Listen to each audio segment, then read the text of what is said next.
자, 여러분 안녕하세요. 헤럴드 경제 서인주 기자입니다. 지역주택조합 좀 이야기를 좀 하도록 하겠는데요. 입주 코앞 26일 날 이사를 하는 거죠. 준공이 돼서 내 집 마련. 근데 날벼락이 떨어졌습니다. 이 광주의 신용 힐스테이트 현대건설에 위치고 있는 그 아파트인데 입주를 앞둔 당일날에 유치권, 이 빨간 딱지가 붙었다는 사실인데요. 어떤 이야기가 있었는지 그 모습들을 한번 살펴보도록 하겠습니다. 지역주택조합을 놓고 뭐 원수에게 고뇌라. 사실 뭐 성공한 사업장들이 광주에는 그동안 조금 많이 나왔었습니다. 그래서 곳곳에 지역주택조합이 추진되고 있고 또 지금도 진행이 되고 있는데 문제들이 좀 터져 나오고 있습니다. 신용 힐스테이트 사실상 성공한 지역주택조합 이 모범 사례로 뽑혀 있었습니다. 26일이니까 내일 모레 입주를 앞둔 상황입니다. 아파트는 잘 지어졌고 뭐 지금 뭐 입지라든가 이거 상황들 봤을 때 뭐 호불호가 좀 나눠지고 갑론을박이 있긴 하지만 어쨌든 간에 집은 잘 지어져서 입주해서 살면 되는 건데 막바지에 사고 현장이 된 겁니다. 사실상 사고 현장이 돼서 현대건설에서 26일 권리 행사 이게 유치권 행사를 나서는 겁니다. 이 현장은 지금 비대위가 구성이 됐습니다. 이 PF 대출, 공사비 지급, 입주 지연 차질, 이 준공들도 당초 예정보다 연기가 된 상황이죠. 제가 이 문제에서 이제 조금 전에 이제 기사를 쓰고 이제 출고를 했었는데, 기사 내용들, 제가 쓴 내용들 한번 설명을 해 드리도록 하겠습니다.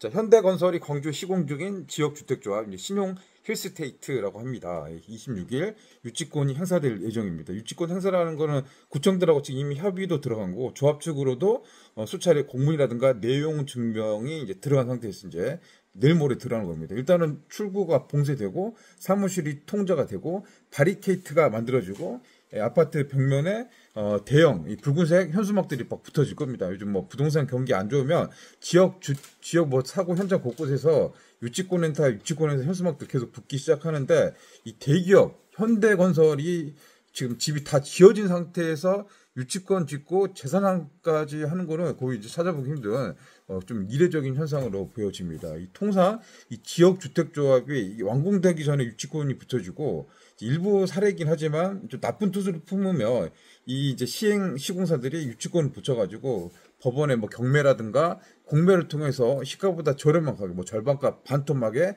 그 아파트의 새 주인이 되는 거죠. 이런 경우가 되면 이제 조합원들이 갑이 위치가 바뀐 거죠. 갑과 을이 바뀌어가지고 나중에 문제가 복잡해지는 그런 상황들이 실제로 이 대한민국에 있어 왔는데 이 현장은 뭐 그렇게까지는 되진 않겠지만 이 시나리오가 이상하게 그림이 이제 그려지고 있는 거기서 이제 이 조합원이라든가 일반 서민들은 지금 날벼락이 떨어졌다. 이 밤잠을 설치는 분도 실제로 제 방송을 보고 계시는 이 구독자 여러분들 이렇게 꽤 많은 분들이 여기 조합원으로 가입된 분들이 꽤 많이 계시거든요.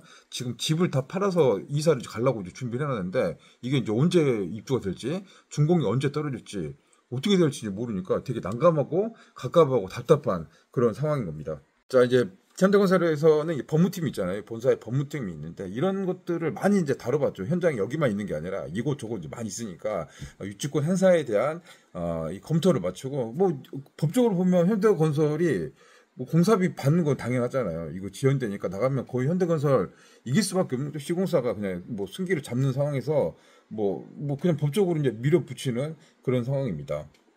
자, 이제 이 현상들 좀 풀이를 좀 다시 해보자면 이 아파트 지역주택조합이 지어질 때 생각을 해보자고요. 이 시행사 뭐 광주에 있는 조그만 회사 뭐 시행사가 아파트를 짓는다고 하는데 금융권이라든가 은행권, 대주단이라고 하는데 여기다가 이렇게 뭐 수천억 돈을 밀어주진 않잖아요.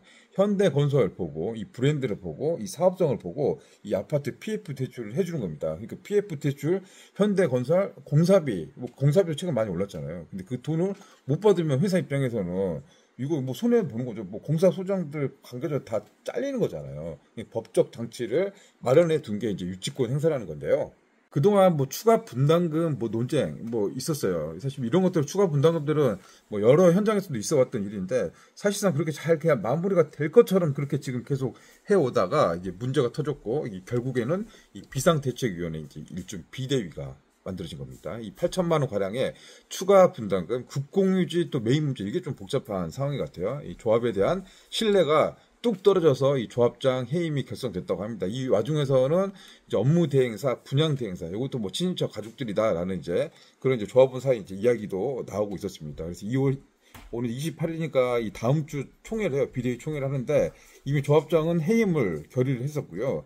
추가 분담금 또 미분양 해소 이 문제들도 새롭게 추진되는데 뭐 잘 되면 좋은데 사실은 이것도 조금 애매하고 녹록지 않은 게 지금 이제 그 광주 부동산 경기가 많이 위축되고 시장이 침체돼 있죠. 그리고 공급이 많아요. 지금 아파트 지금 고분양가 지금 나온 상태들은 다 미분양이 이어지고 있고 여기도 지금 악성 미분양, 준공후 미분양, 지금 광주 부동산 또 지방의 부동산이 미분양이 계속 늘어나고 있고 증가율이 높아지고 있고 부동산 시장에 지금 장기화가 지금 예측되고 있는 상황이잖아요. 그래서 이제 이런 것들이 이제 조합이 바뀌고 새 집행부가 꾸려지더라도 이제 곳곳에서 이 지뢰밭들이 이제 펼쳐지고 있는데 일단은 조합장이 교체됐어요. 새로운 조합장이 될 경우는 이게 이 보증 문제 있습니다. 2천억 규모의 연대 보증, 이 보증을 이렇게 썼는데 그거는 뭐 바꾸는 절차 과정, 뭐 서류적인 것도 필요하고 뭐 여러 가지 뭐 보증 절차 필요하잖아요. 이게 최소 2주 정도는 연기가 되고 더 늘어질 수 있는 거죠. 근데 무엇보다도 신뢰가 바닥에 떨어졌잖아요. 서로 믿을 수가 없는 거예요. 분위기가 지금 살벌한 상황이 되는데 결국에는 현 집행부 기존 집행부, 새로운 집행부 간에 가처분 신청들은 계속 이제 이게 법적으로 따지고 소송하고 법적 다툼이 이루어지는 어떻게 보면 진흙방 같은 복마전이 펼쳐질 수 있다는 겁니다. 이제 그 아파트 지금 할인해 주는 게 한 1억 가량, 한 15% 정도 할인해줘서 부동산 광고 홍보 이런 것들이 나오고 있는데 사실 이 부분에 대한 것도 이 조합관 또 대주단, 금융사 또 시공사가 기존의 약정이라든가 뭐 계약서들이 있을 건데 이게 지금 만만치 않은 것 같아요. 조합 측에서는 지금 미분양 빨리 털어내야지 이 분담금을 줄일 수가 있는데 지금 시공사 대주단 입장은 또 조합과는 좀 다른 상황이죠. 그래서 이 합의점을 도출하고 확실히 도장을 찍어야 되는데 이런 부분들도 지금 좀 캐스천 맞고 조금 애매한 상황에 처해 있는 상황이죠. 문제는 이 불똥이 이 서민들 여러분들 저희 같은 이 서민들한테 튀고 있다는 겁니다. 자, 입주가 코앞인 상황인데 내 집 마련을 꿈꾸는 조합원들 또 일반 분양자 이 방송 보셨던 일반 분양자 이 댓글로 또 답답한 마음을 남겨주셨는데 조합 측이 지금 막 다 하고 있는데 일반 분양은 전혀 다른 관점에서 개념에서 이제 접근하고 있잖아요. 근데 연락도 제대로 안 되고 입주는 언제 될지 모르고 돈은 진짜 제대로 주고 들어왔었는데 이게 그냥 막 복잡 되면서 어떻게 보면 낙동강 오리알 같이 떨어졌던 그런 느낌 때문에 지금 괴롭고 지금 힘들다, 화가 난다 하시는 분들도 많이 계시는 것 같습니다. 입주가 지연되잖아요. 그럼 일반 분양자는 귀책 사유가 어디냐? 조합이냐? 시공사냐? 요걸 따져보고 거기에서 이제 구상권 청구를 할 수 있는 거죠. 지체상환금 신청도 할 수 있는 거고. 근데 이게 소송이라는 게 진짜 큰 소송이든 작은 소송이든 거기에 들어가는 심리적인 그 압박감들이 상당히 크잖아요. 이겨도 저도 막 지금 큰 것 때문에 이게 이제 자칫 진짜 이 스트레스로 되고 있는 그런 분위기에 처해 있다라고 해석을 할 수 있을 것 같습니다.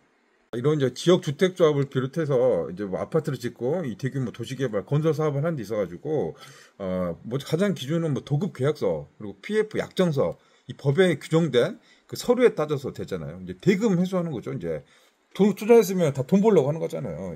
이 사업성 돈은 벌려고 하는데 은행들 뭐 금융 이런 계산기 두드리는 사람들 손해 보는지 절대 안 하거든요. 선순위 채권 대부분이 다 이제 은행권, 금융권 절대 손해 안 봅니다. 담보물권 해가지고 다 가져가는데 순서를 살펴보면 이 PF 대출 1순위입니다. 이 첫 번째 PF 대출 가장 큰 돈이긴 한데 이걸 이제 첫 번째로 가져가는 거고 그다음에 사업비, 대출이자 그다음에 이제 공사비입니다. 이 공사비가 어떻게 보면 후순위로 나눠 있기 때문에 현대건설 입장에서는 이제 회사 사업원 입장에서 당연히 이제 이거를 돈을 회수를 해야 되니까 이 유치권 같은 행사를 펼쳐지게 되는데 이게 또 이제 현대건설이 작은 회사가 아니고 좀 대기업 회사잖아요.